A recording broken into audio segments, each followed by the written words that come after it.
Tout commence dans un monde post-apocalyptique où un virus a transformé la plupart des humains en de terrifiants monstres morts-vivants appelés cabanes. Et ce qui reste de l'humanité survit en se déplaçant périodiquement vers les gares des forteresses à l'aide de trains lourdement blindés. Lors de l'une des attaques de cabanes, la famille d'Ikoma a été massacrée sous ses yeux impuissants. Depuis lors, il a travaillé sans relâche en tant qu'ingénieur pour développer secrètement une arme suffisamment puissante pour tuer les cabanés. Un matin, Ikoma travaille avec les autres ingénieurs lorsque la princesse de nuit Ayame arrive et dit aux ingénieurs que le pistolet à vapeur de son père a un problème. Cependant, Ikoma n'aime pas les chevaliers, alors il essaye de s'éloigner, mais son patron l'appelle pour résoudre son problème. Puis un train arrive et le père d'Ayame, le seigneur du pays, Kensho, en sort et informe Ayame que la gare où il séjournait est tombée. Suivant les protocoles d'urgence, les gardes commencent à vérifier tous les habitants de la forteresse pour voir si quelqu'un a été mordu et infecté par cabane. And if they find any, they'll immediately throw them in jail. Alors que les ingénieurs inspectent la forteresse, Ikoma trouve les restes d'un monstre et les garde dans son sac pour les utiliser ultérieurement pour des expériences. Soudain, un méchant aux cheveux courts, nommé Mumei, passe et Ikoma remarque quelque chose d'étrange chez elle. Cependant, l'un des gardes gâche le moment en essayant de la forcer à se faire inspecter.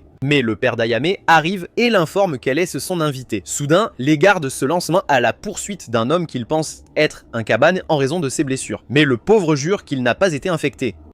Finalement, ils l'ont encerclé, mais avant qu'ils puissent appuyer sur la gâchette, Ikoma intervient et bloque leur chemin tout en leur rappelant avec colère qu'un Cobain suspecté est censé être enfermé et surveillé pendant 3 jours. Cependant, l'un des gardes fait tomber le Temu Tony Stark et ils commencent à le battre jusqu'à ce que les pièces de Cobain qu'il avait stockées dans son sac se répandent. Cela choque tout le monde et ils commencent à se demander pourquoi il a ses organes en premier lieu. Pendant qu'ils sont distraits, le suspect tente de s'enfuir. Mais les gardes l'abattent, et ce n'est qu'après sa mort que tous les idiots armés se rendent compte qu'il n'était finalement pas un Kobané. Alors qu'ils emportent son corps, Kobané les traite avec colère de fou, mais Kensho envoie son garde pour l'assommer et le jeter en prison. Plus tard dans la soirée, Mumei rend visite à Ikoma en prison et le considère comme une personne intéressante pour avoir défendu le suspect. Mais Ikoma lui dit qu'il ne peut pas accepter un monde où les gens s'entretuent par peur. Pendant ce temps, un autre train arrive en ville et les gardes sont choqués car il arrive plus tôt que prévu. Soudain, ils remarquent qu'il transporte des dizaines de cabines, alors ils essaient de soulever les portes. Cependant, ils n'arrivent pas à temps et le train s'écrase dans la ville. Alors que les Kabani attaquent la ville, tout le monde court pour sauver sa vie et Mumei court vers le chaos pour y remédier. En son absence, Ikoma se libère de prison avec désinvolture et court désespérément chercher le canon spécial qu'il a créé. Le chaos continue de s'intensifier au point où Kensho abandonne son peuple et commence à se diriger vers un train blindé appelé Iron Fortress pour se protéger. Pendant ce temps, Ikoma voit une femme se faire attaquer par un Kobané, alors il lui déchire la main avec un couteau pour que son sang attire la bête. Il attend alors dans sa cachette avec son canon entièrement armé, mais le Kobané le saute d'en haut et l'accable d'attaque. Cependant, le nerd parvient à appuyer sur la gâchette, tirant une explosion qui transperce le cœur du monstre. Ikoma commence à célébrer sa victoire, affirmant qu'il a créé une arme aussi puissante que l'Infinity Gauntlet, mais tout cela tombe à l'eau quand il voit qu'il a été mordu. Pour empêcher le virus d'atteindre son cerveau, il attache le bras infecté à l'aide de ferraille et utilise une machine pour se pendre la gorge. Il se souvient de la façon dont il s'est enfui pendant que sa sœur était détruite par un cabernet et déclare qu'il ne s'enfuira plus, mais qu'il deviendra plutôt quelqu'un dont il pourra être fier. Heureusement, le virus stoppe sa progression, il se libère donc de la machine suspendue. Mais une partie de ses cheveux est désormais devenue blanche. Pendant ce temps, Mumei est attaquée par une cabane dans une gare, mais elle la décapite rapidement à l'aide d'une lame attachée à sa chaussure. Quelques heures plus tard, Ikoma se réveille d'un cauchemar concernant une précédente attaque de cabane et commence immédiatement à vérifier son corps pour voir s'il s'est transformé. Mais il constate qu'il va tout à fait bien, ce qui le rend heureux. Alors qu'il fait la fête, son meilleur ami, Takumi, arrive pour le surveiller et informe le Fatsu que son canon perçant a été un succès car il a suivi les étapes qu'il lui a données pour augmenter la charge. Cela fait comprendre à Takumi que son frère a finalement attrapé un corps de cabane. Alors, il l'endort en guise de célébration. Quand Takumi demande s'il va bien, Ikoma révèle qu'il a été mordu par un cabane, mais il va bien... Non, il va bien parce qu'il a arrêté le virus juste autour du cou. En entendant cela, Takumi est complètement figé sous le choc, mais Ikoma continue de célébrer son récent accomplissement, car cela pourrait être leur première étape pour devenir des Hashiras de haute technologie. Pendant ce temps, Mumei traverse l'un des abris humains, et elle sait qu'elle a une lourde tâche devant elle car il lui reste 30 minutes pour atteindre la forteresse de fer, qui est encore loin. Au même moment, les chevaliers tirent sur certains cabanes qui tentent de grimper sur les murs de la ville, mais l'un des cabanes jette un chevalier comme une balle de tennis, permettant aux autres de se régaler de lui comme un spécial wingstop. Cela fait paniquer Ayame, mais l'un de ses gardes lui dit de s'en sortir car ils doivent se dépêcher vers la forteresse de fer. Ayame lui rappelle que son père leur a demandé d'attendre son signal, mais les autres gardes interviennent et l'informent qu'il n'y aura pas de signal. Et comme le seigneur n'est pas là, c'est elle qui est chargée de leur donner les ordres. À ce moment-là, Mumei arrive en tenue de combat complète et les taquine pour avoir perdu du temps. L'un des gardes tente de l'attaquer pour manque de respect, mais elle le laisse rapidement tomber sur son derrière en utilisant les mouvements de kung-fu de Cobra Kai et lui dit de garder ses mains pour lui. Elle demande ensuite s'il y a quelqu'un dans la foule qui peut exploiter un fort ferroviaire, et une fille nommée Yukina s'avance pour assumer le rôle, mais l'informe qu'elle n'est qu'une stagiaire. Since sailing the rail fort isn't very hard, Mumei tells her to follow her lead, and then jumps down to face the cabane. As the cabane approaches her, she suddenly activates the blade on her gun and beheads it before running ahead. The other cabans chase her, and this opens up a path for all the humans to rush forward and make their way to the Iron Fortress. Alors que Cabane poursuit Moom, elle commence soudainement à bouger comme Mikasa Ackerman, utilisant toutes ses armes spéciales et ses compétences acrobatiques tout en les abattant brutalement les unes après les autres. She then reloads her gun and blasts two of them straight to hell, and the people who see this are surprised that she can slay the Kiban. Elle détruit ensuite un autre cabane de manière flashy, pensant que c'est le dernier. Mais soudain, un autre cabane attaque, alors elle se retourne et utilise une corde pour le traîner dans un tuyau métallique avant de le faire exploser à mort. Pendant ce temps, Ikoma traverse la gare avec Takumi, planifiant comment produire en masse ses armes afin qu'il puisse tuer Cabane.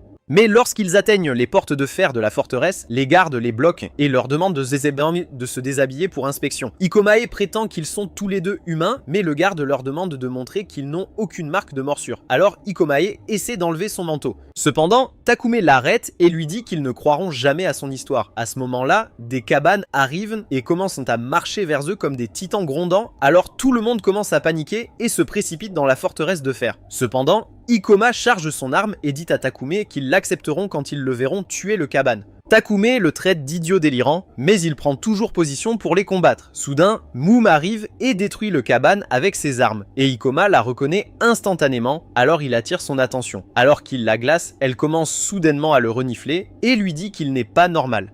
Alors que les gens se précipitent dans la forteresse de fer, Im dit à tout le monde de se calmer, car le train ne partira que lorsque tout le monde sera à bord. Ikoma tente de les rejoindre, mais il s'arrête chez le chevalier qui l'a emprisonné, Kurusu, qui l'accuse d'être une cabane et tente de l'abattre. Cependant, Moonmei le défend, affirmant qu'il n'est pas une cabane. Alors que Yukina se prépare à commencer leur balade, elle demande à Ayame de lancer la séquence. La princesse utilise donc une clé spéciale qu'elle portait en collier pour démarrer le moteur. Quand Mumei passe, elle la remercie pour son aide, mais Mumei lui dit carrément que la raison pour laquelle les gens meurent est qu'elle est plus inutile au combat que Sakura. Kurusu charge Mumei de garder l'arrière, mais elle se recroqueville comme une tortue et lui dit qu'il doit s'en occuper lui-même car son temps est écoulé. Alors qu'ils se préparent à commencer le voyage, Ayame commence à demander son père, mais soudain, un chevalier annonce que les cabanes approchent. Les cabanes commencent à se regrouper dans le train, alors ils commencent à le déplacer, et les gardes au sol commencent à faire exploser tous les cabanes qui arrivent. À l'intérieur de la forteresse, certaines vibrations font tomber l'un des tuyaux métalliques vers une dame, mais Ikoma la sauve et commence à réparer son arme. Soudain, un kobané déchire les murs de la forteresse et attaque, mais Ikoma le fait exploser à plusieurs reprises avec son arme, le lançant vers l'extérieur. Il essaie de se vanter de ses compétences au combat, mais tout le monde le regarde sous le choc, et Takume souligne que son corps brille comme un kebab. Voyant cela, Ikoma essaie d'expliquer à tout le monde que c'est sans danger puisque le virus n'a pas atteint sa tête, mais tout le monde recule par peur de lui et dit à Kurusu qu'il a été infecté. Sans hésitation, Kurusu fait sortir Ikoma de la forteresse et ferme les portes de la gare, laissant Takuma en larmes. Soudain, un chevalier annonce que d'autres cabanes sont apparues devant la forteresse, et quand ils vont vérifier, ils voient que Kensho est maintenant devenu un mort-vivant, faisant pleurer la princesse Ayame. Suivant les ordres de Kurusu, ils écrasent le groupe de cabines, dont Kensho. Mais Yukina remarque que l'interrupteur ne fonctionne plus. À ce moment-là, certaines cabines attaquent et endommagent leur système de refroidissement. Kurusu décide donc de se sacrifier pour ouvrir les portes. Cependant, il voit Ekoma faire exploser le cabanet l'un après l'autre et Emma suggère de l'aider. Après avoir éliminé tous les cabanes qui l'attaquaient, Ekoma actionne le levier et les portes s'ouvrent, permettant à leur forteresse de finalement sortir de la station. Alors que le train avance, Ekoma pleure et Takume lui lance une corde à laquelle il peut s'accrocher, mais il ne la ramasse pas.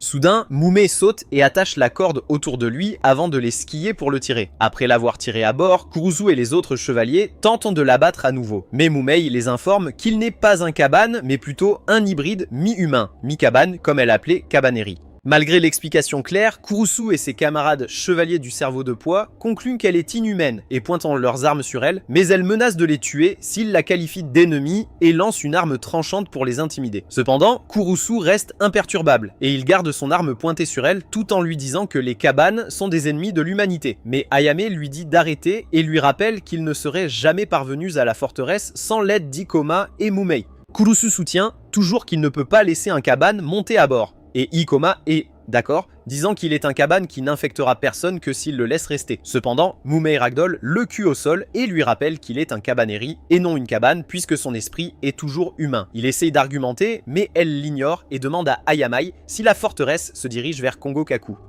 Ayame confirme que c'est le cas, mais l'un des membres de l'équipage nommé Kajika ne sait pas ce qu'est le Kangokaku, alors Takume explique que c'est le plus grand bastion du shogun. Ikoma essaie d'exprimer ses inquiétudes quant au fait de se rendre dans cette zone, mais Mumei l'interrompt et demande à Ayame de la laisser voyager à Kangokaku, promettant de rester dans cette voiture particulière avec Ikoma si elle est d'accord. Ikoma essaie toujours d'argumenter, alors Mumei lui donne un coup de pied dans les pendentifs. Et une fois qu'il tombe au sol, elle joue avec son corps comme un ballon de football dans un tuyau métallique pour l'assommer, avant de dire qu'elle restera quelle que soit leur décision. Quelques heures plus tard, le train avance et Kajika sert de la nourriture aux civils. Mais elle rencontre une femme enceinte et lui donne une part supplémentaire pour son fils à naître.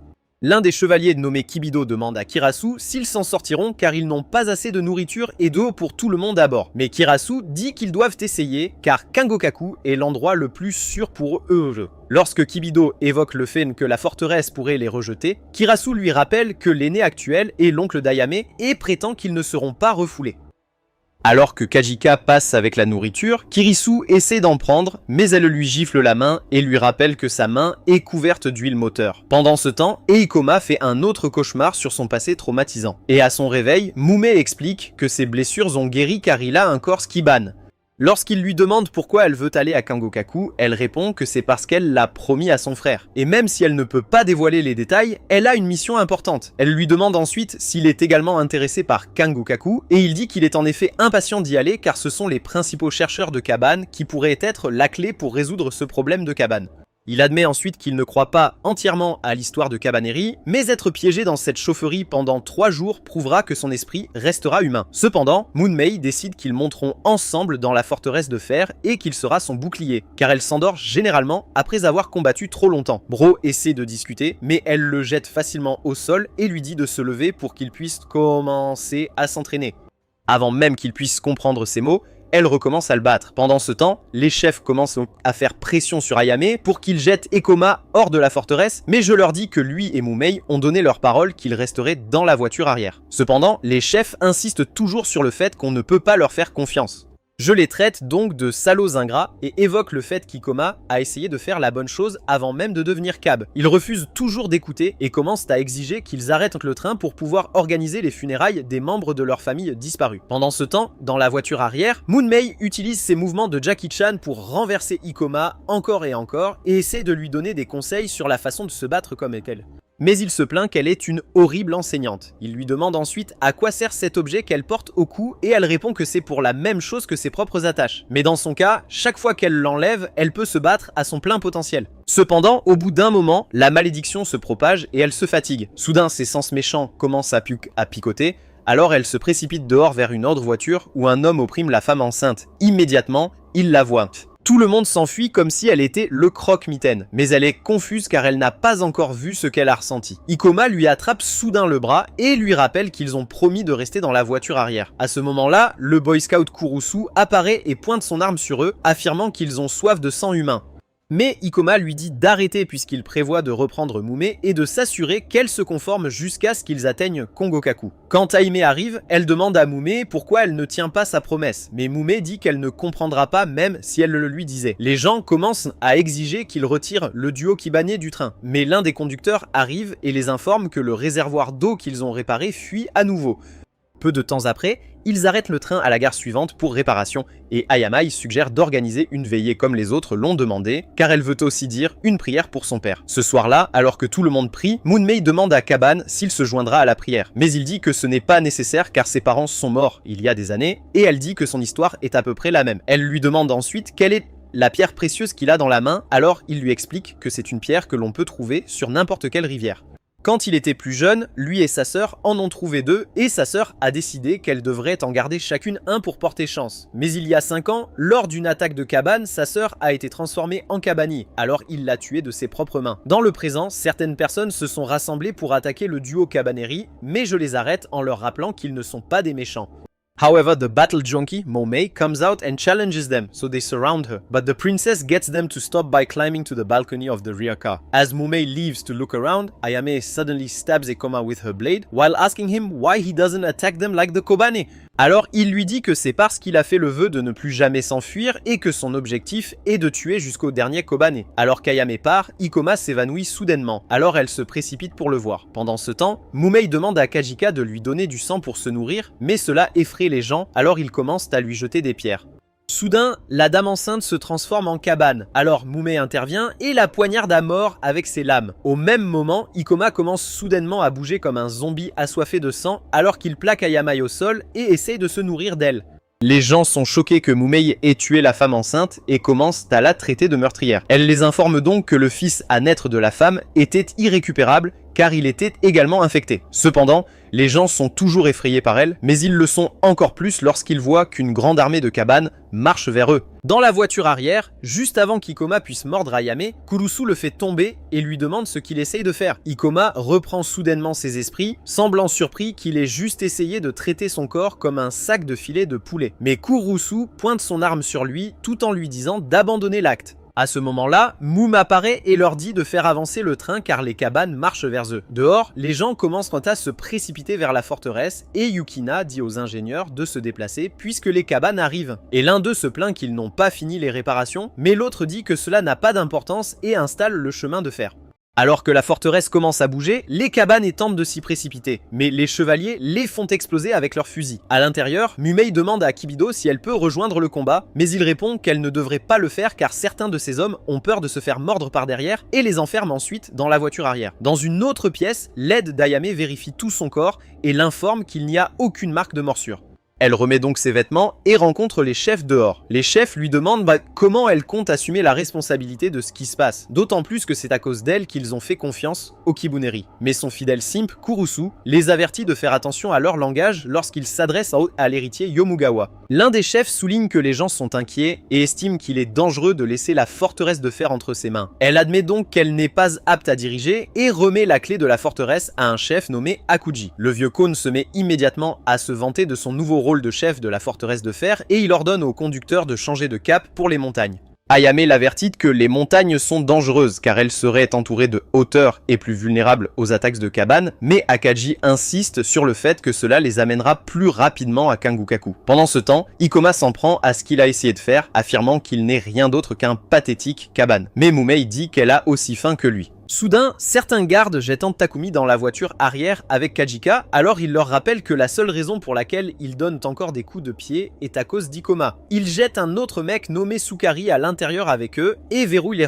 les portes. Ikoma prévient Takumi qu'il pourrait être un Kaban, mais il place toujours ses lunettes sur son visage et le traite de mec chanceux pour s'être mis sur Lady Haim. Avant qu'il puisse s'expliquer, Takumi lui tend son canon et lui demande s'il va les laisser le diriger. Moonmei évoque alors le fait qu'elle a faim et essaie de convaincre Kajika de la laisser se régaler d'elle, mais ils entendent soudain un bruit venant de l'extérieur. Alors qu'ils regardent par le trou de la porte, ils voient des hommes essayer de déconnecter leur voiture des autres, alors ils leur crient de s'arrêter. Mais l'un d'eux tire une balle à travers le trou dans la pièce pour les effrayer. Soudain, des Kaban commencent à pleuvoir d'en haut et un samouraï afro-bootleg parmi les Kaban les détruit à coups d'épée. Il entre ensuite dans la forteresse et tous ceux dont les cellules cérébrales fonctionnent se précipitent immédiatement.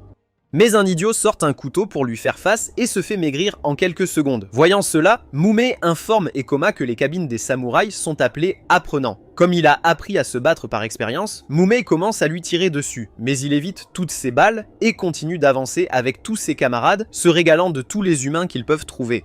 Voyant cela, l'équipe moteur annonce à la radio que Kaban est à bord et qu'ils ont pris possession de la 7e voiture. En entendant cela, Akanji suggère de déconnecter les autres voitures au lieu de les sauvegarder afin de minimiser les dégâts. Dans l'autre pièce, Kuruzu dit à Ayame de rester sur place pendant que lui et les autres chevaliers gèrent la situation, mais elle exige de les suivre.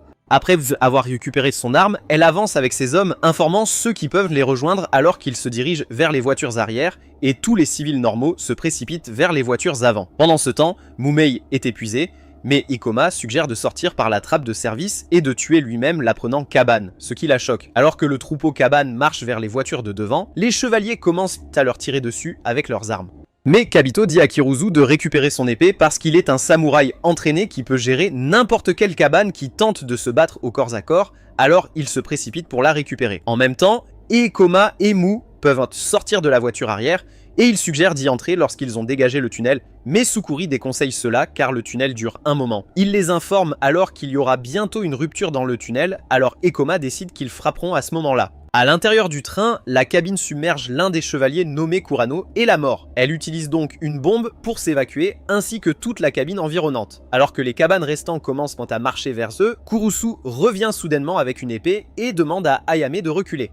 Pendant ce temps, au sommet du train, Mumei prévient Ikoma qu'elle atteindra bientôt sa limite et lui demande s'il peut le faire sans elle, alors il lui assure qu'il le peut. En sortant des tunnels, le duo Cabaneri avance tandis que les autres les encouragent. Dans le même temps, Kurusu utilise des techniques de respiration de flamme pour trancher et couper en dés tous les cabanes sur son passage. Dehors, Ikoma et Mumei se déplacent comme Karehiro et Asuna, détruisant toutes les cabanes alentour, mais Mumei finit par atteindre sa limite. À l'intérieur du train, l'apprenant cabané apparaît soudainement et attaque Kuruzu. Ainsi, les deux ont un intense affrontement à l'épée qui se termine par le poignard de Kuruzu et les autres chevaliers tirent leurs balles sur l'apprenant pour le protéger. Pendant ce temps, Ikoma laisse Mumei entre les mains de son ami, mais à mesure qu'il essaye d'avancer, il commence également à atteindre ses limites. Cependant, il se pousse en avant par pure volonté et annonce qu'il va anéantir l'apprenant.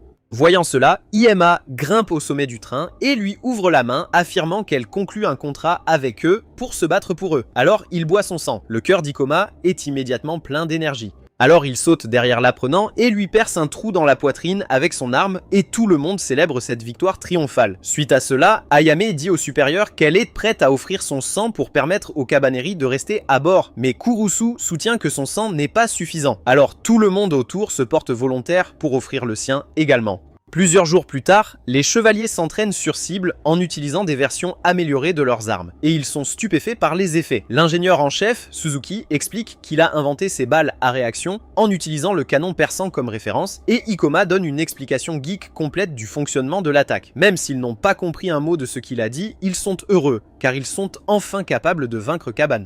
Kabito interroge Ikoma sur les améliorations qu'il a apportées à leurs épées, alors Ikoma explique qu'il a essayé de recouvrir la lame avec la couche métallique autour du cœur du Kaban, ce qui devrait améliorer sa durabilité. Ailleurs, deux crackheads se battent pour de la nourriture et ils tombent sur Mumei qui joue à des jeux de société, ce qui la déclenche. Finalement, leur combat s'intensifie au point que l'un d'eux sort une lame, mais Mumei l'interrompt et dit aux perdants de mener leur combat ailleurs.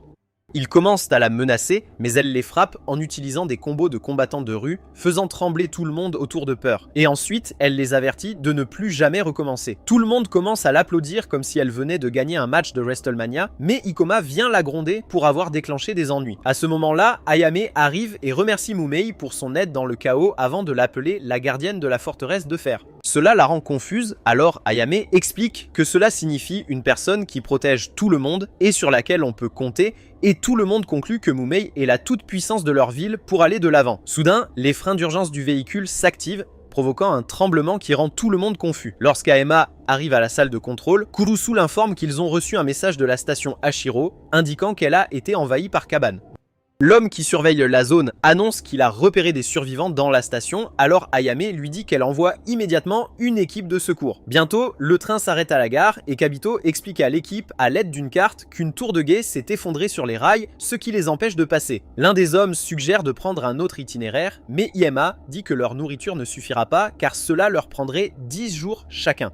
L'autre garde est d'accord et évoque le fait qu'il prévoit de se réapprovisionner à cette station avant de demander aux autres de donner de la nourriture et de l'eau aux survivants d'Ashiro. Tout en leur servant à manger, la dame demande aux hommes ce qui s'est passé. Ils expliquant donc qu'il y a 3 jours, la cabane a soudainement escaladé leurs murs et recréé les scènes chaotiques du premier épisode de l'attaque des Titans dans leur gare.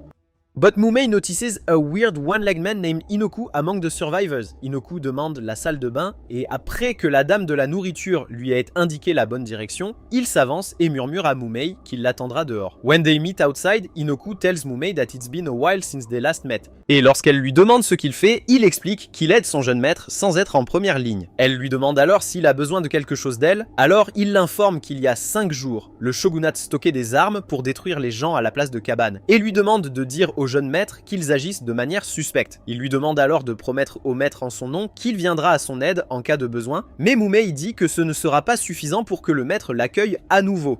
Alors qu'elle essaie de s'éloigner, Inoku essaie de l'attaquer avec son épée, mais elle la bloque facilement en utilisant un kunai et l'avertit qu'elle le détruira s'il essaie à nouveau. Cependant, l'homme lui tire un 80 en sortant une arme à feu et elle lui dit qu'elle est devenue lente. Il lui conseille alors de ne pas perdre de temps à jouer gentiment avec les gens car elle est dans la classe du jeune maître et son existence n'a de valeur que lorsqu'elle démolit la cabane. À ce moment-là, elle a un flashback de quelqu'un qu'elle aimait se faire tirer dessus et Inoku lui dit de remplir sa mission alors qu'elle est encore humaine avant de déposer son épée. Pendant ce temps, le demi-monstre Jimmy Neutron explique aux autres qu'ils pourraient éliminer l'obstruction si quelqu'un se dirigeait vers la chaufferie au cœur de la gare et faisait fonctionner le train à vapeur centrale. Quand Mum arrive, Ikoma demande s'il devrait recommencer à expliquer son plan depuis le début, mais il dit que ce n'est pas nécessaire. L'un des gardes évoque le fait que la chaufferie est juste à côté du nid du Kabane, mais Ikoma dit qu'ils peuvent emprunter un chemin qui forcerait les Kabanes à attaquer en file indienne, les laissant vulnérables aux attaques de Mumei. Lorsque Kabito demande à Ayame ce qu'elle pense du plan, elle dit que c'est intéressant et demande si quelqu'un peut faire fonctionner la machine. Ikoma suggère donc de demander à Takumei et Sukari. Elle demande ensuite à Mumei si elle les soutiendra, et Mumei dit qu'elle le fera, mais prétend qu'elle ne se battra pas avec eux. Alors qu'Ikoma essaie de demander pourquoi, elle lui donne un coup de pied au visage et les traite de lâches pour avoir tenté d'éviter de combattre directement les Koban. Ikoma soutient qu'il est normal d'éviter la mort, mais elle lui donne un nouveau coup de pied et leur dit de suivre le plan sans elle et d'essayer de ne pas gâcher le fonctionnement de la machine. Elle entre ensuite dans une pièce où une famille pleure un chien qui vient de mourir, mais elle leur dit qu'ils ont de la chance que le chien soit mort sans avoir été abandonné. Alors la dame la chasse avec colère. Quelques heures plus tard, une com rencontre Mumei et lui demande pourquoi elle ne veut pas se battre avec eux. Mais elle dit qu'elle va se battre avec eux sans suivre son plan. Alors il lui dit de faire ce qu'elle veut et d'éviter la chaufferie. Alors que la mission commence, les chevaliers confirment qu'aucun Kobané n'est devant eux.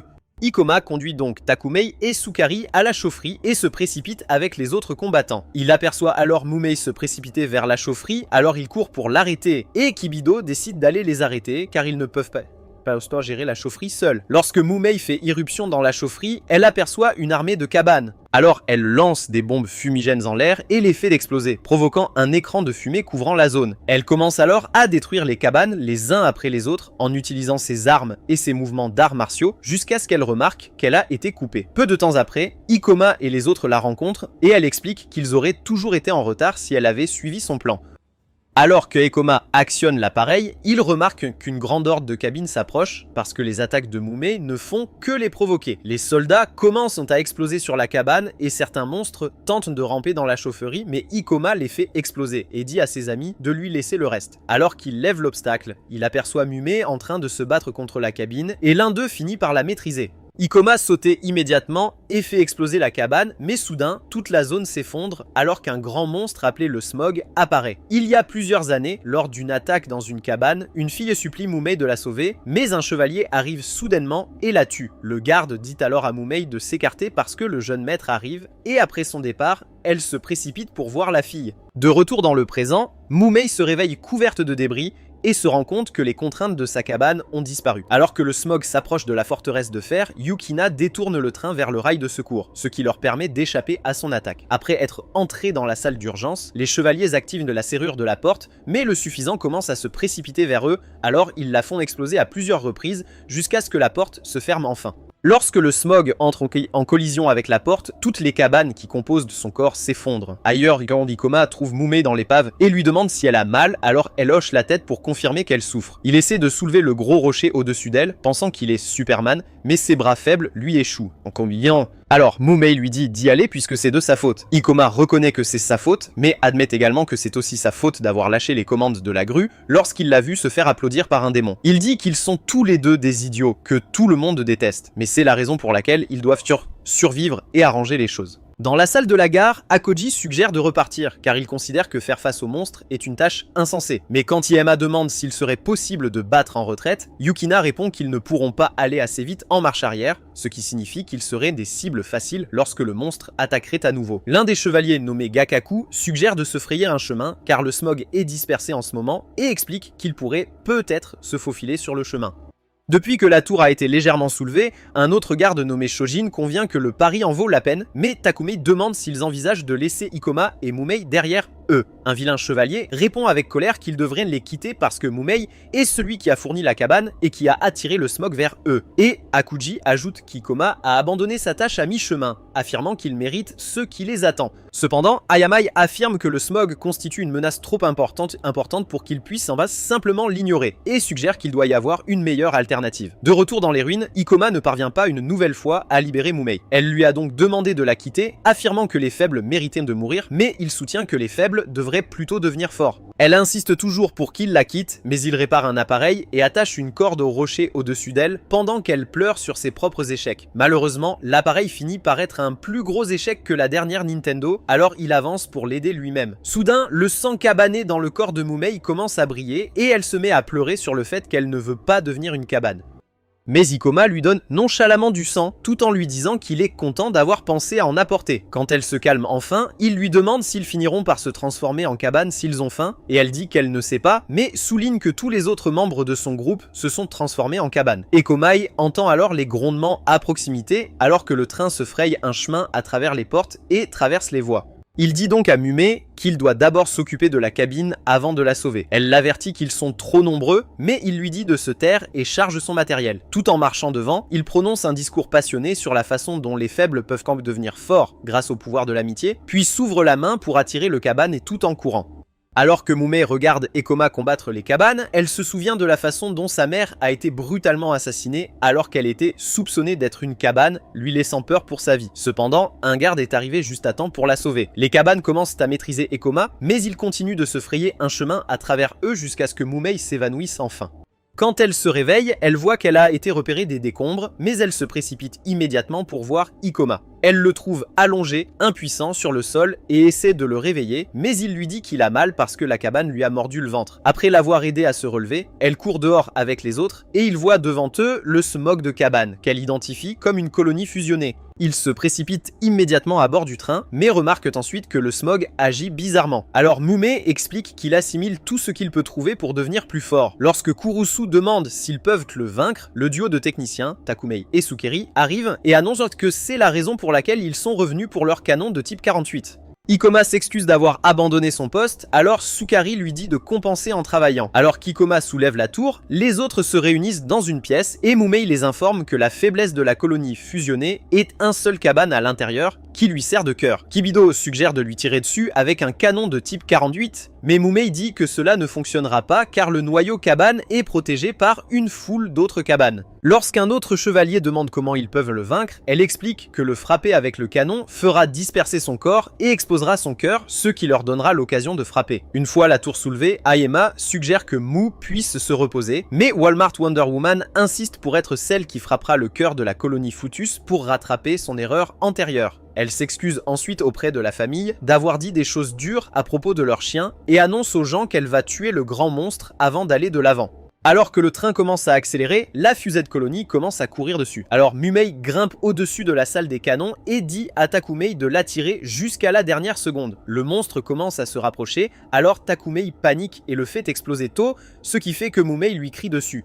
Alors que le cabinet avance, Kurusu dégaine son épée améliorée et utilise des combos par équipe avec Ikoma pour tous les détruire. Cependant, Yukina informe Sukari que quelque chose bloque l'arbre de transmission. Alors il s'y rend et après un peu de lutte, il réussit à le retirer. Lorsque la colonie fusionnée se rapproche suffisamment, Takumi fait un trou dans son cœur, créant une ouverture dans laquelle Mumei peut sauter et anéantir le noyau de cabane. Une fois que tout le monde est entré dans le train, celui-ci se met soudainement à gronder. Ayame ordonne donc à tout le monde de se placer à l'avant du train. Et une fois cela fait, le train passe avec succès dans les tunnels, Quelques jours plus tard, tout s'est calmé et Eikoma réussit à maîtriser les compétences d'épée de Kurusu, ce qui fait penser à tout le monde qu'il est un ninja comme Kakashi. Cependant, Mimui leur explique que les Cabaneri sont doués pour imiter les autres, et Takumi commence à se moquer de Kurusu, alors il défie Ikuma dans un duel à l'épée. Ikuma accepte, mais Karasu le slime en un rien de temps, et lui dit de ne pas avoir un ego gonflé après avoir imité son mouvement. Soudain, on annonce qu'ils approchent de la gare,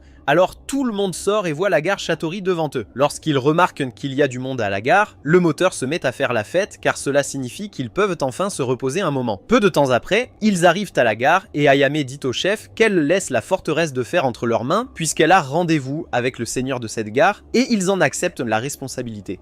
Suzuki l'informe qu'ils n'ont plus de données, mais elle n'a aucune idée de ce dont il parle. Eikoma explique donc que c'est le matériau utilisé pour les balles à réaction. Elle lui demande alors d'en acquérir davantage, et il accepte, mais Sukari se plaint qu'ils ont également besoin de pièces de rechange pour réparer la forteresse de fer, et ajoute qu'ils ont également besoin de nourriture et de fournitures médicales. Kurusu évoque ensuite le fait qu'on leur a demandé de partir avant le 8e, soit le lendemain, et Yukina révèle que le jour actuel est Tanabata, ce qui frustre Sukari car il préfère regarder le débordement plutôt que de passer la journée à accrocher des vœux sur du bambou. Lorsque Mumei demande ce qu'est Tanabata, Kajika explique que c'est un événement spécial où ils écrivent leurs souhaits sur une carte et la suspendent à un bambou, et elle s'y intéresse immédiatement. Cependant, Eikoma dit qu'ils n'ont peut-être pas le temps ni les ressources pour cela, mais Ame dit qu'ils devraient le célébrer et prouve qu'elle est une vraie momie de sucre en leur remettant une boîte d'argent liquide à utiliser pour les festivités. Un peu plus tard, tout le monde s'amuse ensemble, faisant la lessive ensemble et lavant toute la saleté de son corps. Mais Kajika remarque les marques de cabane sur le corps de Mumei alors qu'elle la regarde dans le bain. Peu de temps après, Mumei abandonne enfin son équipement Call of Duty et enfile des vêtements de festival girly. Et Ikoma fait correspondre son énergie en enfilant son propre yukata spécial. Yukina décide alors qu'ils doivent se séparer et son équipe se dirige vers l'atelier de réparation. Alors qu'ils s'éloignent, Kanjika rencontre Mumei et lui demande de la suivre pendant un moment entre filles. Un peu plus tard, Kajika révèle son Saul Goodman intérieur tout en débattant agressivement sur les prix avec les marchands et Mumei est stupéfaite que la jolie fille se bat à sa manière. Pendant ce temps, Ikoma entre dans une salle de stockage et demande aux commerçants ce qu'il y a dans la boîte. Il explique donc qu'il s'agit de feux d'artifice qu'il déclenche habituellement lors du festival de Tanabata.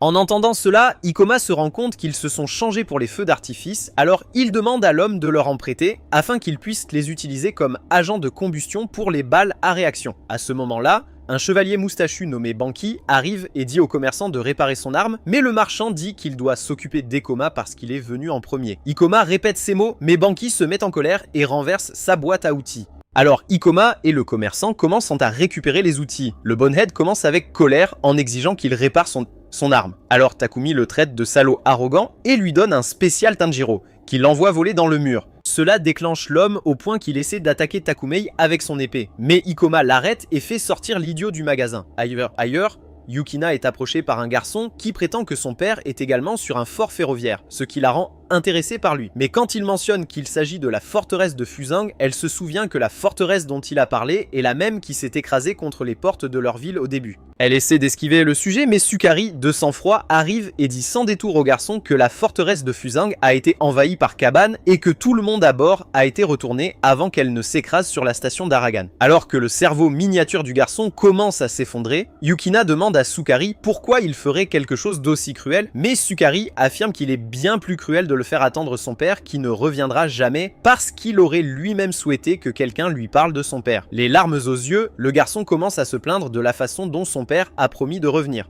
Alors Sukari s'excuse auprès de lui et lui raconte des blagues sur Trevor Noah pour lui remonter le moral. Pendant ce temps, Iema attend le seigneur de la station et ses deux gardes, Kurusu et Kibido sont derrière elle. Kurusu se plaint que le seigneur prend son temps, mais Kibido dit que c'est compréhensible car ce sont des invités indésirables et lui dit qu'il parle maintenant beaucoup comme Ikoma. Kurusu décide d'aller voir Imei, mais quand il entre, il la voit se bourrer le visage de quelques collations, alors il retourne dehors pour continuer à l'attendre. Peu de temps après, Imei rencontre enfin le chef de la station, Yamazaki, et lui offre les balles à réaction en cadeau pour les accueillir. Alors que Kurusu démontre la puissance de feu de l'arme, Yamazaki et ses hommes sont étonnés et il accepte de leur donner toute la nourriture qu'ils veulent et même de prendre soin de leurs malades. Ailleurs, Inoku rencontre un représentant du shogunat nommé Kogenta et il décide de l'envoyer à la gare de Chidori. Plus tard dans la soirée, Kajika apprend à Mumei comment remettre ses cartes de souhait sur l'arbre, mais cela lui donne des flashbacks d'un proche faisant exactement la même chose. Alors qu'ils avancent, Ikoma remarque que Mumei a disparu, alors il la cherche partout et la trouve finalement assise seule dans des escaliers. Après avoir dîné ensemble, Mumei dit à Ikoma qu'elle s'est souvenue qu'elle avait célébré Tanabata avec sa mère il y a quelque temps, et révèle qu'elle s'appelait Ozumi avant de rencontrer son frère. Ikoma lui montre comment c'est écrit et se joint à elle pour se remémorer un peu son passé, mais elle commence finalement à japper sur la façon dont elle pourrait un jour devenir une cabane à part entière et attaquer tout le monde. Cependant, Ikoma lui dit d'arrêter de combattre les cabanes et décide que son nouvel objectif est de la transformer en humaine afin qu'elle puisse manger tout le riz que sa mère voulait qu'elle mange. Elle lui rappelle qu'elle ne pourra plus se battre si elle n'est pas une cabanerie, mais lui, elle n'y sera pas obligée, car il vise à effacer tous les cabanes du monde. Cette nuit-là, tout le monde écrit ses souhaits et les accroche à l'arbre, mais Ikoma vole l'opportunité à Aura Farm en annonçant hardiment son souhait de détruire tous les cabanes et de reprendre toutes leurs stations. Le lendemain matin, un train arrive en ville. And from the train, a group of elite hunters come out, led by Mumei's brother, Biba. Mumei rushes to greet her brother, but Ikoma decides to investigate him to find out if he's a true hero. Alors qu'ils avancent, tout le monde commence à chanter des louanges à Biba, l'appelant le Gojo Sataru de leur monde, et Mumei informe son frère qu'il y a un autre cabanerie à côté d'elle dans la forteresse qui a fait l'opération tout seul. Ayame arrive alors et exprime sa surprise que la fille cabanerie soit sa sœur. Cependant, Biba dit qu'elle n'est pas réellement sa sœur, mais il la laisse simplement l'appeler frère parce qu'ils sont très proches. Quand Ikoma arrive, Mumei lui présente Biba comme son bouclier, et Biba essaye de se présenter à Ikoma, mais le garçon monstre l'interrompt et évoque le fait qu'il a enseigné à Mumei que les faibles sont censés mourir. Mumei essaie de le gronder, mais Biba lui dit de se rendre au sanctuaire pour faire inspecter son corps. Après son départ, il suggère de parler dans un endroit moins fréquenté et demande à Ikoma de les rejoindre. Alors qu'ils traversent la gare, Ayame dit qu'elle est honorée que le fils du shogun lui-même les guide. Mais Biba dit qu'il n'est plus le fils du shogun puisqu'il a déjà été renié. Bientôt, ils arrivent dans un atelier où le mécanicien dit à Biba que la machine ne fonctionne pas. Il intervient ensuite pour s'occuper des réparations et dit au mécanicien d'aller chercher du charbon avant de dire à son partenaire, Orobi, de conduire Ayame et les autres devant. Cependant, Ikoma propose d'aider Biba avec les réparations, affirmant qu'il a certains matériaux dont il a besoin, alors Biba accepte de le laisser l'aider. Orobi dépose Ayame et Kurusu dans une autre partie de la station où ils rencontrent un idiot arrogant nommé Uru, qui dit à Kurusu de renoncer à son épée. Kurusu refuse et l'informe qu'ils y ont été invités par Lord Biba, mais Uru tente soudainement d'attaquer Ayame. Cependant, Usu la pousse à temps et lui demande avec colère ce qu'il fait. Alors il leur montre qu'il disait juste une araignée radioactive derrière eux et dit qu'il vise à s'entendre avec eux. De retour dans la salle de réparation, Biba demande à eux s'ils croient en l'idée selon laquelle les forts survivent et les faibles meurent.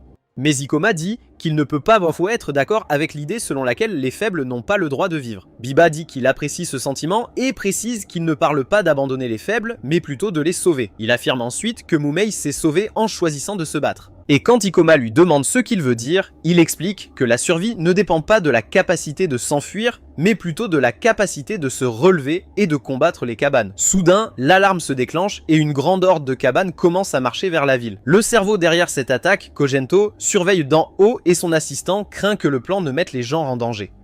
Mais Kojento lui assure que les chasseurs géreront la situation. Alors que tout le monde commence à se précipiter vers la porte, Ikoma dit à Biba qu'il a l'intention de se battre. Biba promet alors de le retrouver sur le champ de bataille.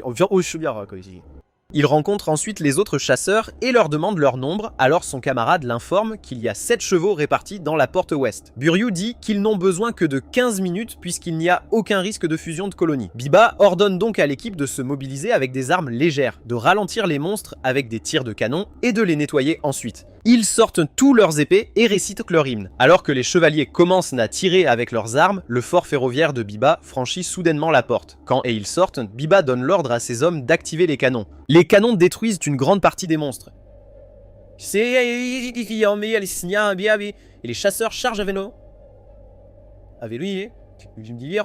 Ah oui, commence à abattre les autres un par un pendant que Biba les découpe en morceaux. Iko détruit également les monstres à l'aide de son pistolet perforateur et la bataille devient si intense que certains chasseurs sont eux-mêmes infectés et inanimés. À ce moment-là, une grande cabane qui ressemble à une version frite du titan d'attaque apparaît et commence à submerger les chasseurs. Alors Mumei demande à son frère la permission de le tuer. Il lui donne la permission et assigne Harubi à sa sœur. Alors Harubi active ses pouvoirs Cabaneri tout en chargeant à ses côtés. Lorsque la bête attaque, Harubi esquive son attaque et donne un coup de pouce à Mumei dans les airs. Mumei fait ensuite exploser toute la cabane sur le corps de la bête et la cloue dans la tête, permettant à Harubi de la transformer en beignet. Pendant ce temps, Inoku rencontre Biba et tire son épée pour lui faire face tout en lui disant qu'il a été envoyé par l'une des nombreuses personnes qui en veulent à sa vie. However, Inoku tells him that he'll obey Biba's orders if he issues them, even if it's to reveal the location of the mastermind. But Biba says there's no need and tells him to get lost. This angers Inoku so much that he attacks, but Biba dodges and easily overpowers him. Alors qu'Enoku demande grâce, Biba lui dit qu'il est faible pour l'avoir trahi et Ikoma essaie d'empêcher Biba de le tuer, mais Biba lui transperce nonchalamment le cœur avec son épée. Ikoma demande alors à Biba pourquoi il a tué un homme qui demandait de l'aide, mais en réponse, Biba lui demande pourquoi il se soucie autant de quelqu'un qu'il ne connaît pas. Takume intervient et informe le héros stupide que c'est Biba qui est en danger et supplie Biba de lui pardonner. Et Ayame s'excuse également en son nom. Pendant ce temps, les cerveaux commencent à paniquer à cause de l'échec de leur plan, mais une escouade de chasseurs intervient et tue les autres avant de dire à Kojenta de les suivre. De retour au champ, Iema explique qu'Ikoma n'éprouvait que de la sympathie pour l'homme. Biba accepte donc de lui pardonner et propose d'accompagner la forteresse de fer jusqu'à Kangakaku, car elle n'est pas sûre. Plus tard dans la soirée, la forteresse de fer reprend son voyage et tout le monde à bord se sent plus en sécurité maintenant que Biba est là pour les protéger. Mais Eikoma exprime sa confusion à Takume quant au fait que Mumei soit un Cabaneri sans avoir été mordu par un cabane. Pendant ce temps, Mumei rencontre Biba qui l'envoie en mission privée pour récupérer le passe-partout de la forteresse de fer pour lui. Ensuite, il rencontre Kojenta et son assistant dans la pièce dans laquelle ils sont enfermés et raconte comment il les a abandonnés pour mourir aux mains de Kobane il y a des années. L'assistant essaie d'argumenter, mais Biba l'abat et menace de faire de même avec Kojento. Pendant ce temps, Mumei rencontre Ayame et lui demande de lui remettre le passe-partout de la forteresse de fer. Cela confond Ayame, mais elle commence à sortir une arme. Alors Yukari intervient et lui remet la clé de la chaufferie, affirmant que c'est le passe-partout. Lorsque Moonmei donne la clé à Biba, il lui dit que c'est la clé de la chaufferie, mais Eikoma commence soudainement à frapper la porte, alors Biba lui ordonne de le tuer s'il entre de force. Moonmei le rencontre à l'extérieur et admet finalement que son frère l'a transformée en Cabaneri pour la rendre forte. Mais il lui dit que son frère a tort d'utiliser ses pouvoirs pour détruire les gens. Cependant, elle le repousse et prétend que son frère a toujours raison avant de retourner dans le bâtiment. Alors qu'Ayame et Takume arrivent, Ikoma leur dit que Biba n'est pas un héros car il souriait en éliminant Inoku. Un peu plus tard, la forteresse de fer arrive à la gare d'Iwado où les gens reçoivent l'ordre de descendre, ce qui les rend confus. Alors Kajika explique qu'ils doivent écouter les samouraïs de la station. Pendant ce temps, un chasseur nommé Sahari informe Biba que les chasseurs ne sont pas autorisés à entrer en raison d'un ordre venu de Kangokaku parce que le shogun se méfie de Biba. Et les portes d'Iwato sont le dernier bastion avant Kangokaku. Cependant, Biba sourit et dit qu'ils sont prêts à cela. Alors que tout le monde franchit les portes, les gens sont inquiets du fait qu'ils soient séparés de Biba. Mais Ayame est soulagé d'avoir enfin un peu d'espace avec lui. Cependant, alors que Eikoma avance, il s'arrête soudainement et commence à s'inquiéter pour Mumei. Quelques heures plus tard, l'équipe principale se rassemble dans une base et Ikoma les informe qu'il y a plus de 100 cabanes conservées dans le fort ferroviaire de Biba, la forteresse triomphante. Ayame lui dit qu'elle ne veut pas que Mumei reste sous leur garde, alors Ikoma promet de la ramener. Sur la forteresse triomphante, Mumei demande à Biba si son plan apportera le bonheur à tout le monde, et Biba prétend que ce sera le cas, mais dit qu'il a besoin de son aide pour l'accomplir. Alors elle lui assure qu'elle est partante. À ce moment-là, Sahari arrive et informe Biba que Lord Maeda a accepté de le rencontrer, mais il autorisera uniquement les femmes et les jeunes à l'accompagner, et Biba s'y attendait déjà, alors il leur dit de commencer à se préparer. Après que Mumei soit parti avec Sahari, Harubi demande à Biba s'il lui a menti, et il prétend que rien de ce qu'il a dit n'était un mensonge, mais déclare que cela ne change pas ce qu'il doit faire. Harubi sait que la seule raison pour laquelle Biba l'a utilisé en premier est que Mumei est revenu, alors elle lui demande si elle va mourir ce jour-là. Pendant ce temps, Ayame rencontre Lord Maeda et le remercie de leur avoir préparé le chemin vers Kangakaku, mais il prétend qu'il est tout à fait naturel que le shogunat travaille pour le peuple.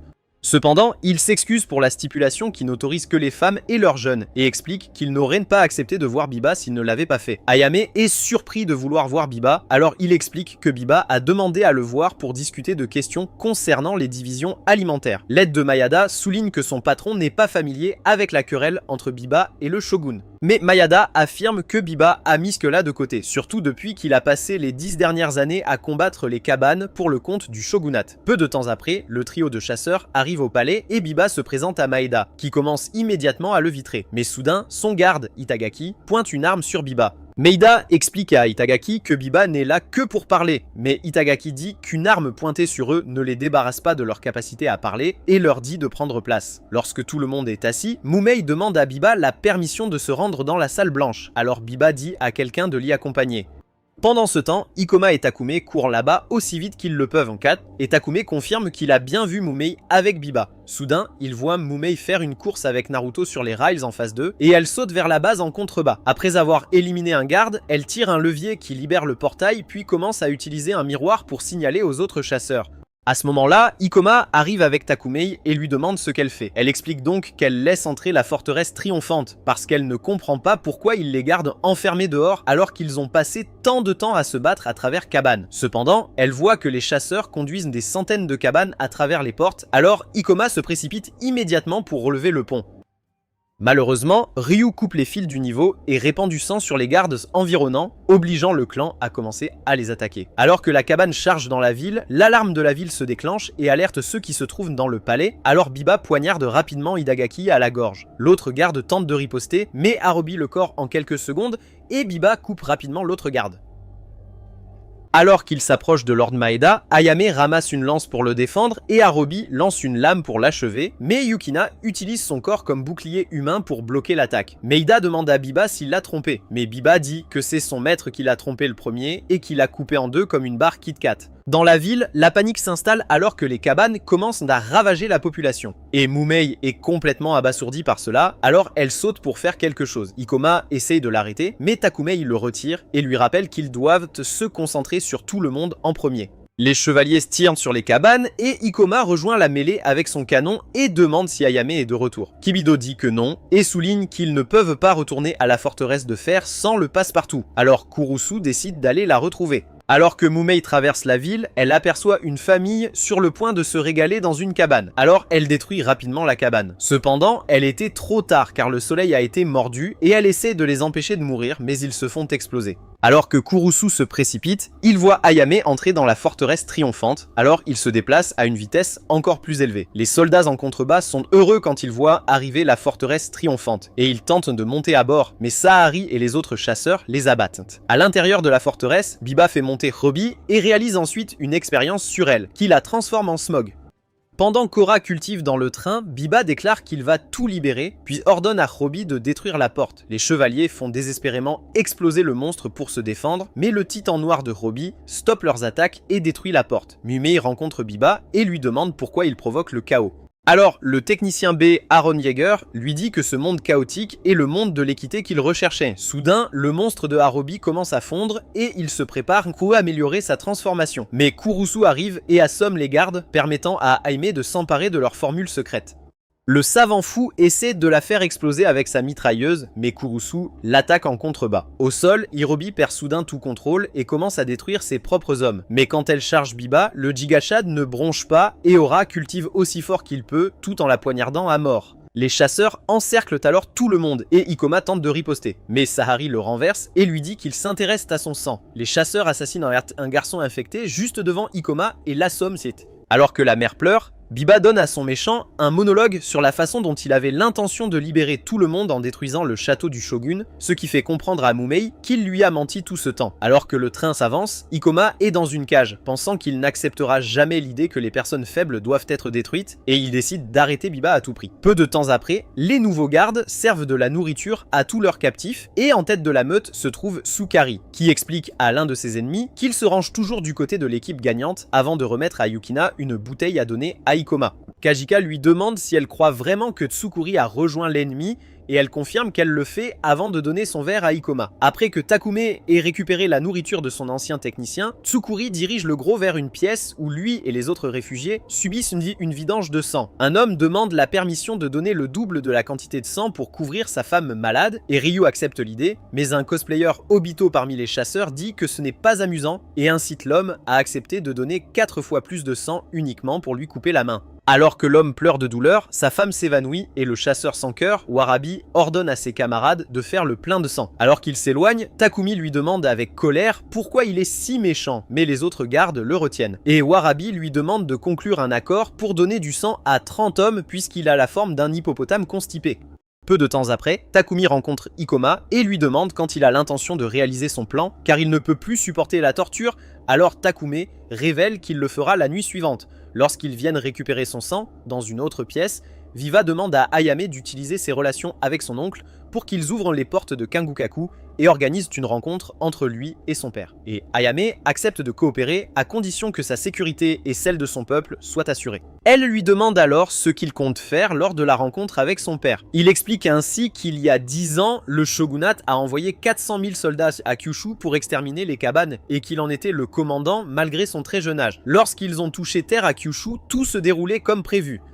Ils établirent plusieurs bases et réussirent à couper la cabane, mais un jour, la chaîne d'approvisionnement s'arrêta brusquement et son escouade fut anéantie. Biba prétend que son père était derrière tout et qu'il veut le punir de ses propres mains. Pendant ce temps, Ikoma a une réunion avec les autres détenus et commence à bouger comme Michael Scofield alors qu'il élabore un plan pour reprendre la salle des machines de la forteresse triomphante car cela leur donnerait le contrôle total de la forteresse et forcerait Biba à libérer Aim et Mume. Takumi demande comment il a l'intention de l'enlever puisqu'il se trouve à l'autre bout du véhicule, mais il concocte un plan pour le voler au garde qui le tient lorsqu'il se présentera cette nuit-là. Il informe ensuite tout le monde que Biba a l'intention de détruire Kangakaku et qu'ils y arriveront la nuit suivante après avoir traversé le pont du Grand Wadatsu. Après leur départ, Takumi demande à Ikoma si Mumei reviendra, mais il dit que cela n'a pas d'importance car il a décidé de la ramener, qu'elle veuille revenir ou non. Quand Takumi demande si Mumei et la sœur d'Ikoma, Hatsuna, se ressemblent, Ikoma répond qu'elles ne sont rien, même. Mais il admet qu'il entend une voix en lui qui lui dit de sauver Mumei cette fois.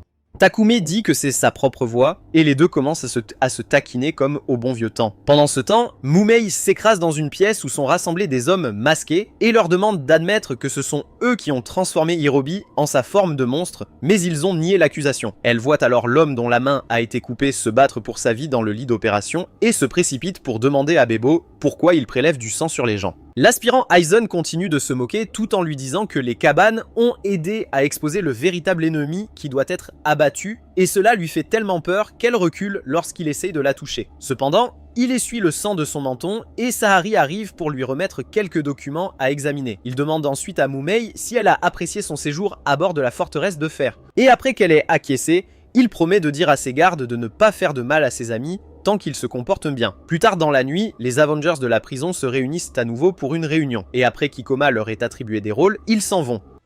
Et Takumi tend à Ikoma un morceau de métal à utiliser pour ouvrir la porte. Peu de temps après, les gardiens guident les prisonniers vers la salle de collecte de sang, mais ils remarquent qu'Ikoma est déguisé parmi eux, et les autres membres de l'équipe activent un écran de sourire à vapeur qui permet aux détenus de commencer à riposter. Ikuma assomme le gardien de prison et vole la clé, mais il voit que Takuma est sur le point de faire tomber quelques étoiles de la tête de Tsukari. Alors il l'arrête et l'informe que Tsukari était un agent double qui lui donnait des informations pendant tout ce temps. Soudain, Morabi arrive et prend en otage un de leurs hommes.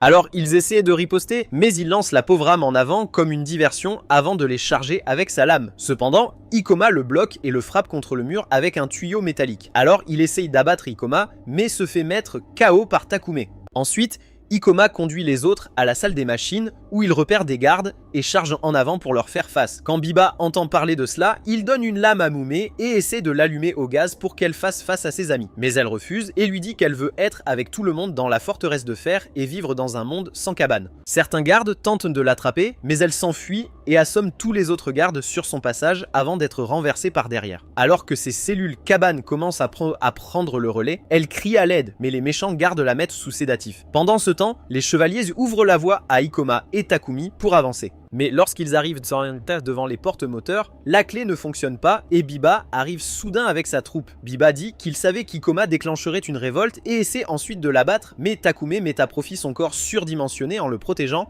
Et alors que sa vie s'efface, il dit à Ikoma qu'il a toujours voulu le protéger. Après la mort de Takumi, Ikoma se met à pleurer à chaudes larmes. Mais Biba commence à se mettre en colère. Alors il se relève et commence à marcher vers lui avec son arme. Cependant, un chasseur le renverse et commence à le frapper, mais il charge sans relâche jusqu'à ce qu'un chasseur maléfique lui arrache la main. Biba ordonne alors à Mumei d'en finir avec lui, et avec des yeux sans vie, Mumei poignarde Ekoma, le faisant tomber du train dans la rivière en contrebas. Quelques heures plus tard, les autres arrivent dans la pièce et Kajika pleure, pleurant la perte du héros Porky, Takumei, et l'un des méchants chasseurs lui dit de retourner à leur voiture.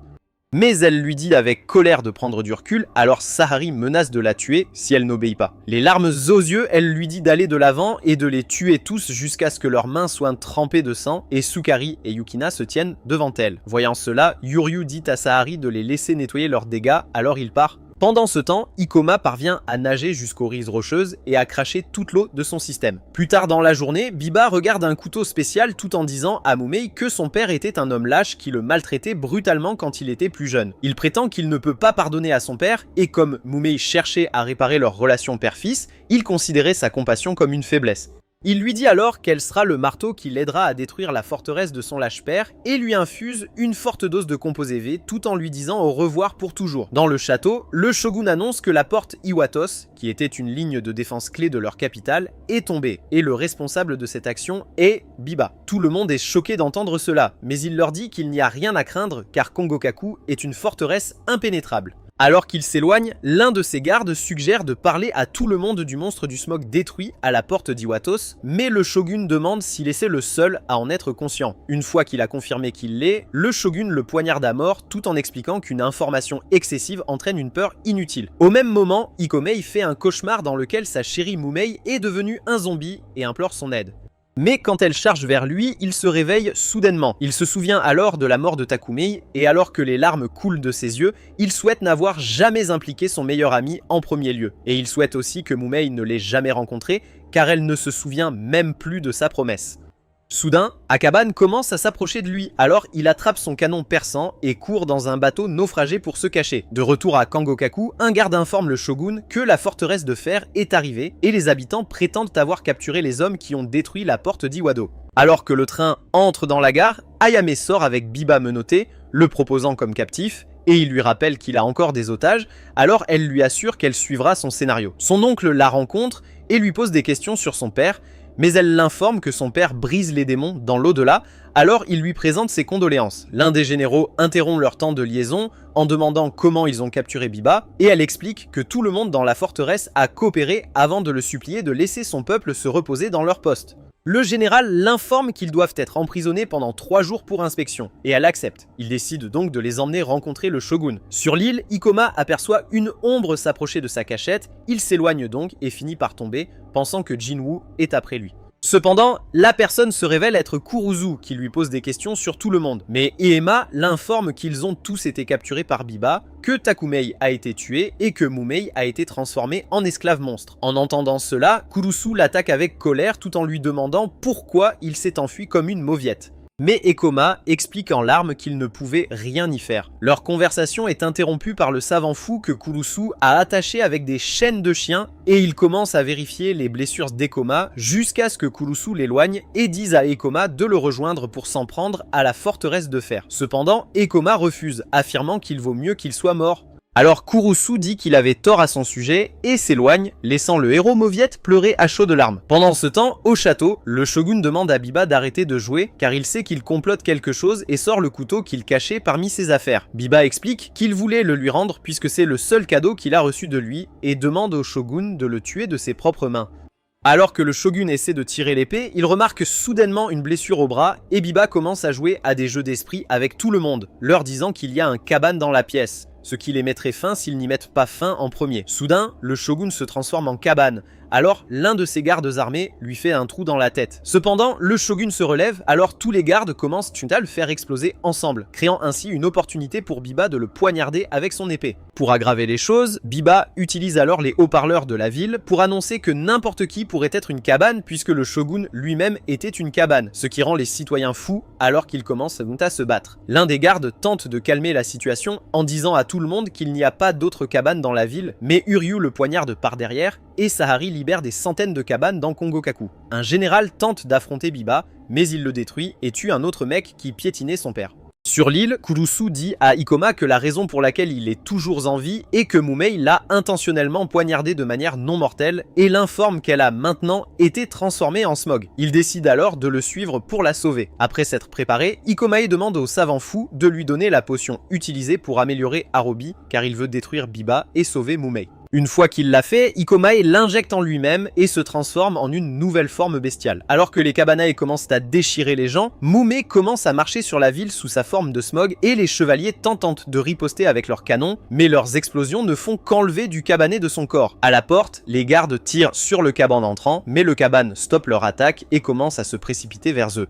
Cependant, ils s'arrêtent lorsqu'ils sentent une présence effrayante dans l'atmosphère et qu'Ikoma passe. Désormais débordant de confiance, un Kaban tente de l'attaquer, mais il le fait exploser avec son canon perçant et l'autre Kobané tente de riposter. Mais Kurusu intervient et les élimine à ses côtés en utilisant des combos de combat par équipe. Après avoir patiné tous les Kobané de la région, la vision d'Ikoma commence à devenir floue. Mais lorsque Kurusu demande ce qu'il est, il affirme hardiment qu'il est un Kabaneri. En entendant cela, Kurusu range sa lame et promet de le rendre vivant s'il va si loin qu'il ne peut pas répondre à cette question. Alors qu'ils avancent, Ikoma se souvient que le savant fou lui a dit que le médicament spécial qu'il lui avait donné pouvait guérir Mumei en neutralisant le sang noir en elle. Cependant, avec seulement une dose restante, le médecin lui a dit qu'il devrait choisir entre se sauver ou sauver Mumei, et souligne que ce n'est qu'une question de temps avant qu'Ikoma ne perde la tête. Pendant ce temps, les gardes de Kangokaku accusent l'équipe d'Iron Fortress d'être la raison pour laquelle les Kaban ont envahi leur ville et tentent de les attaquer.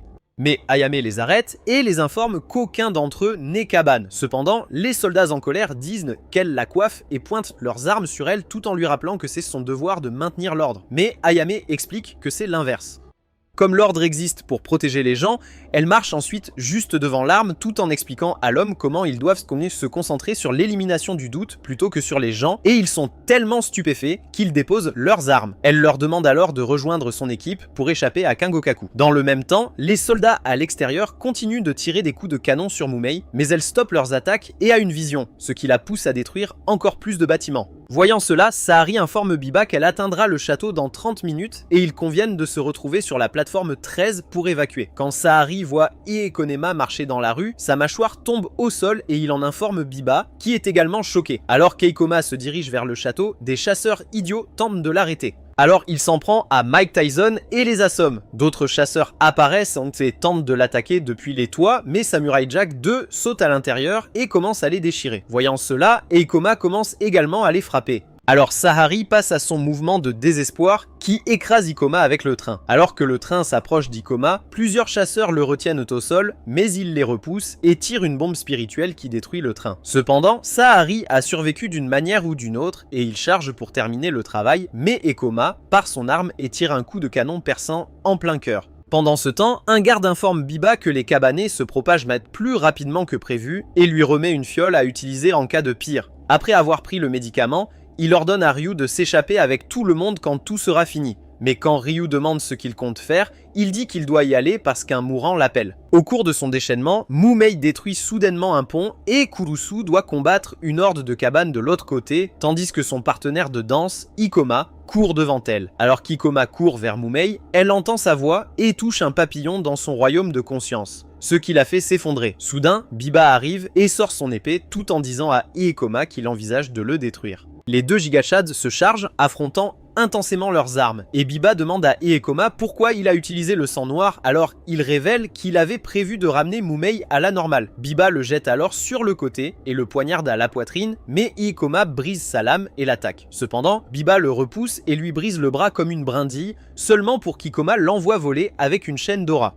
Avec une aura monstrueuse rayonnant de son corps, Ikoma marche vers Bibo en déclarant qu'il va l'anéantir, mais il s'arrête brusquement et perd le sens de l'orientation. Telle une véritable fouine, Biba se faufile derrière Ikoma et tente de le poignarder par derrière. Mais Mumei libère sa pierre précieuse dans la rivière, ce qui le ramène à ses sens, lui permettant de faire demi-tour et de faire exploser Biba avec son canon perçant. Il injecte ensuite l'antidote à Mumei, faisant fondre le smog monstre. Lorsque Mumei reprend conscience, elle voit Ikoma inconscient dans la rivière et Biba commence à l'attaquer en lui demandant de se relever. Il essaye de poignarder Ikomai, mais Mumei le poignarde et lui dit qu'il se trompe à son sujet parce que son vrai nom est Azami et que son rêve est de déguster du riz avec tout le monde dans un monde sans cabane.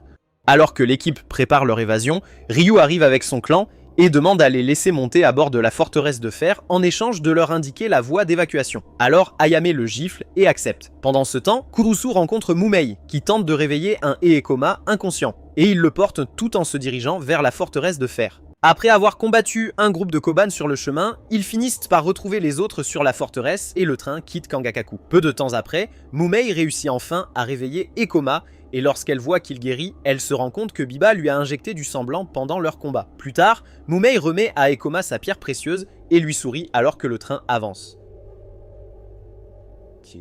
Cela nous amène à la fin de la vidéo. Vais-je transformer Mumei en humaine? Faites-le nous savoir dans les commentaires ci-dessous. Et si vous voulez plus de récapitulatifs d'animés comme ceci, abonnez-vous à la chaîne et regardez cette vidéo à l'écran.